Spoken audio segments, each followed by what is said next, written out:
Defense attorney in the Ahmaud Arbery murder trial sought a plea deal for one defendant and was declined. Arbery's mother's lawyer saysWilliam Roddie, Bryan Jr.'s lawyer, asked for a plea deal before resting their case, and prosecutors declined any plea offer. Merritt, an attorney for Wanda Cooper-Jones, said Friday.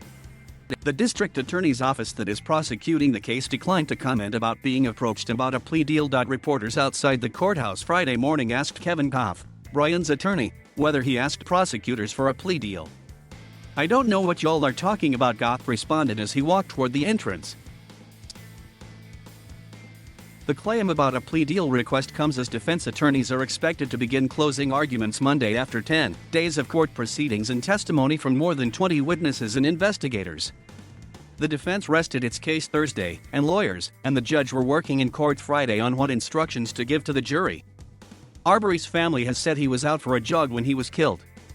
Defense attorneys contend the McMichaels, suspecting him of burglary, were trying to conduct a lawful citizen's arrest, and that Bryan, after seeing the McMichaels chase Arbery, attempted to cut Arbery off, followed and recorded cell phone video of the pursuit and shooting.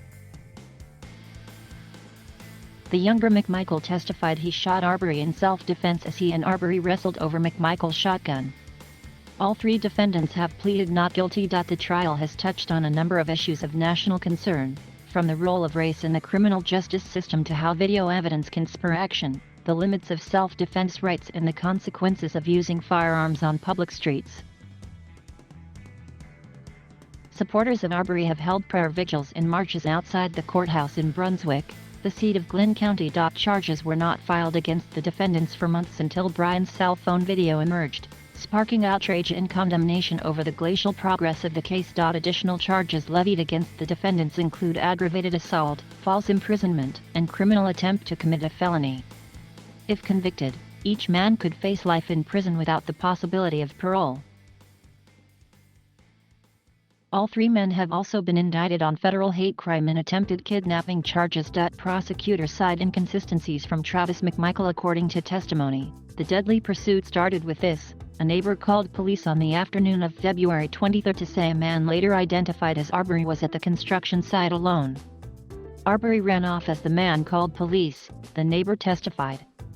Gregory McMichael, investigators testified, said he initiated the pursuit after seeing Arbery speedily run by McMichael's home, and that he believed Arbery matched the description of someone who had been recorded at the construction site before. The prosecution has said surveillance videos do show Arbery at the construction site multiple times, including the day he was killed, but always without breaking in and without taking anything.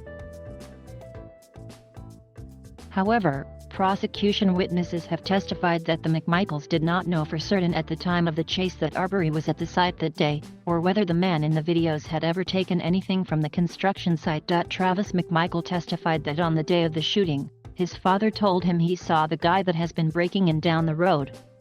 Jumping into their truck, Travis McMichael said they caught up to Arbery and tried talking to him twice, but that Arbery did not respond. Travis McMichael said he noticed another truck in the neighborhood. Prosecutors contend Bryan, the third defendant, got in his own truck and joined the pursuit, though he did not know what was going on, and struck Arbery with his vehicle. Eventually pulling ahead of Arbery down the road, McMichael testified, he parked his vehicle and exited, then pointed his shotgun at Arbery as he approached, telling him to stop. McMichael testified Arbery darted to him, grabbed the rifle and struck McMichael before he then shot Arbery. On Thursday, prosecutor Linda Dunikowski challenged McMichael over what she said were inconsistencies in his accounts to authorities. That included not telling police initially that he and his father were trying to make a citizen's arrest, though that's what the defense has since contended. She also covered differences in his accounts on when and where he told Arbery certain things, such as to stop. McMichael responded he was scattered and mixed up in the hours after the shooting, because this is the most traumatic event I've ever been through in my life. McMichael also acknowledged several times, under Dunikowski's questioning, that he never saw Arbery armed during the pursuit, never heard Arbery verbally threaten him, and that Arbery never responded or showed any interest in conversing with McMichael as he tried to ask what he was doing. Racial aspects have not gone unnoticed. Race has been a noticeable factor surrounding the case, with 3 white men standing accused in the death of the black jogger. In a county that has a 69% population of white residents and 26% black, according to Census Bureau data, 11 of the 12 jurors are white. Satilla Shores, the neighborhood where the shooting took place, is just outside Brunswick city limits.